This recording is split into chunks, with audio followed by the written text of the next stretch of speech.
Welcome back to Lily Bees. On tonight's episode, we're setting the stage for March Bourbon Madness, so let's get into it.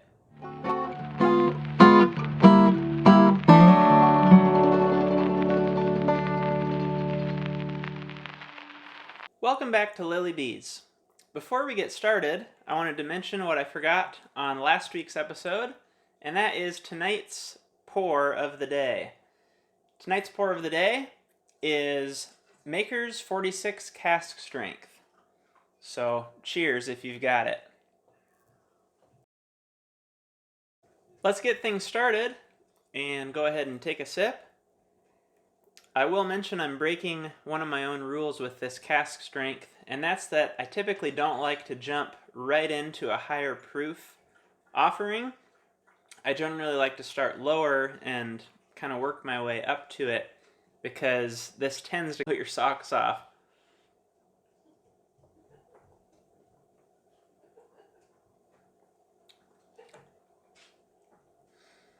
We're getting that classic Maker's 46 caramel and vanilla right off the bat, and then a little bit of an increased viscosity, maybe some oak in there.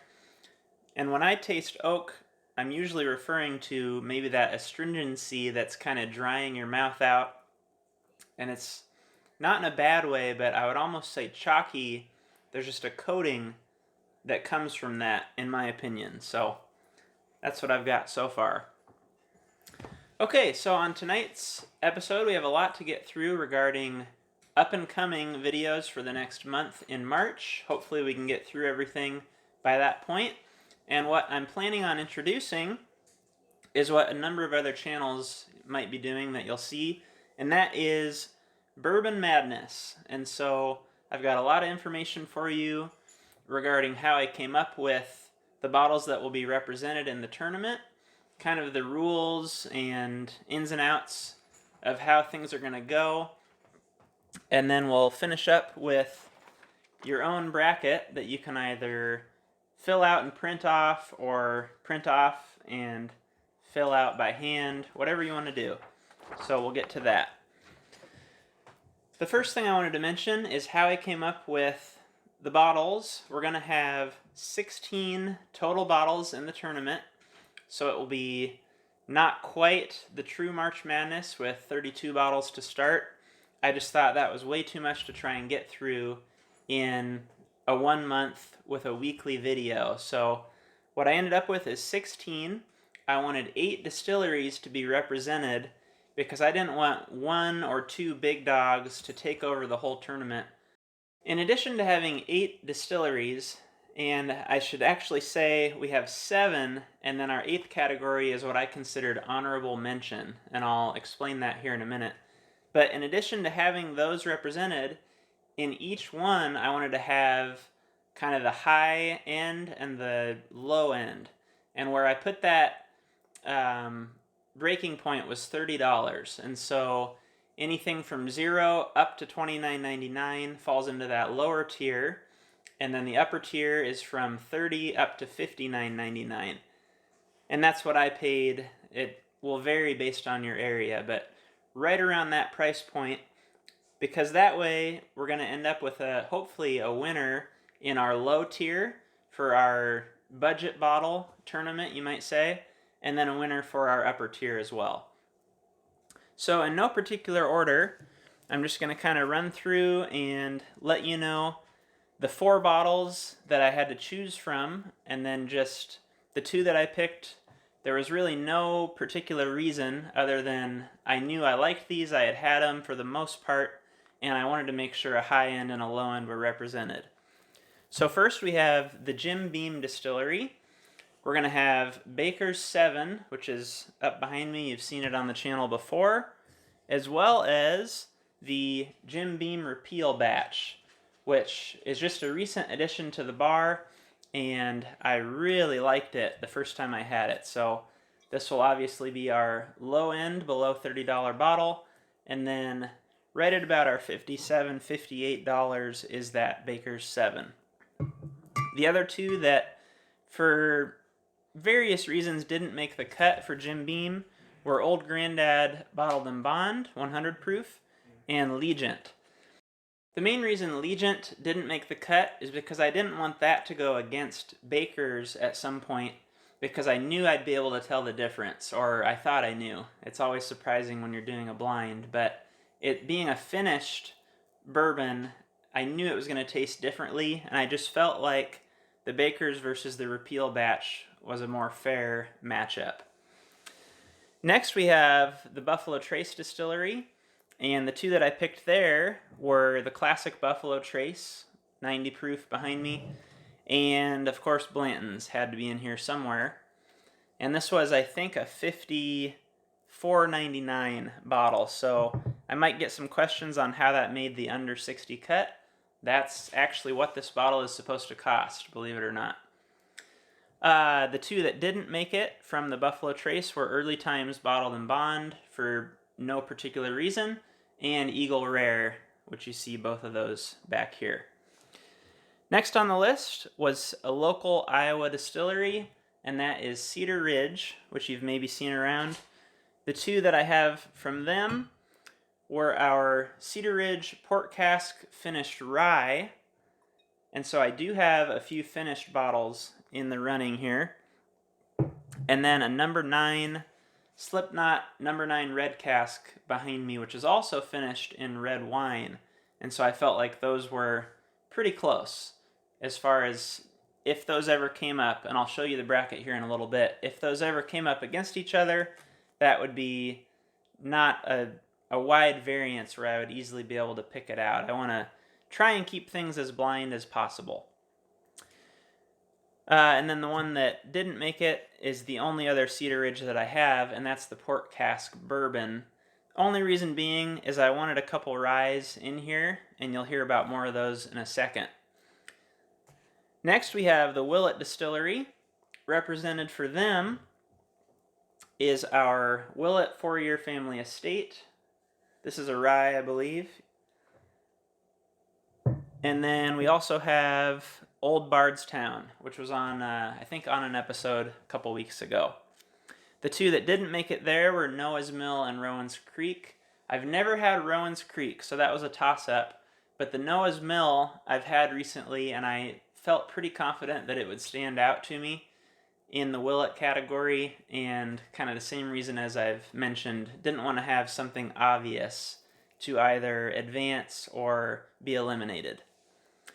Next, from Heaven Hill, this was tough because there are so many offerings similar to Buffalo Trace, so many to pick from that I just wanted to be fair, and of course they had to fall into our under $60 requirement, but also have one that was under $30.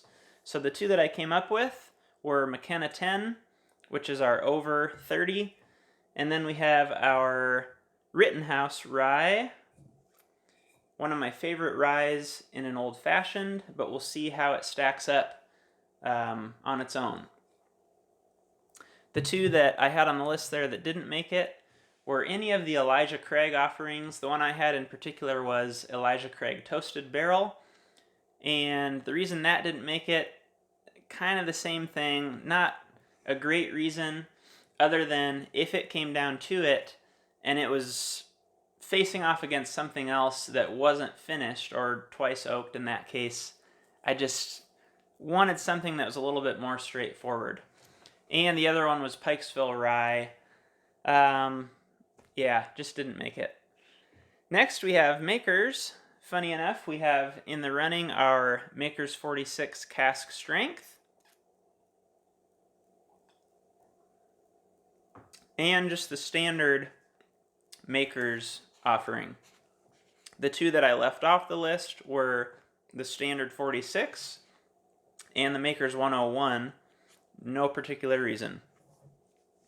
Second to last, we have Wild Turkey, and what I went with there was Wild Turkey 101 Rye, again because I wanted enough ryes to be in the competition, to be represented. So that's why I went with the 101 Rye over the 101. Another reason is I just had this recently and I'm really excited about it because I love rye. And then also, so this will be our under 30, and our over 30 is Wild Turkey Rare Breed. The two that weren't represented were the Standard 101 and the Kentucky Spirit. Finally, bringing up the rear with the honorable mention category, these were just 4 or 5 bottles that I knew I liked that wouldn't stand out too much, because I've got some crazy ones like Sagamore Double Oaked that I'm pretty sure I would know right away what it was and it would affect my decision making. But the two that made it for honorable mention were our Michter's Sour Mash right here, because I wanted Michter's to be represented. Oh, and that's another thing with the honorable mention category. I wanted distilleries that weren't otherwise represented. And then finally, our Redwood Empire Lost Monarch. That's behind me as well.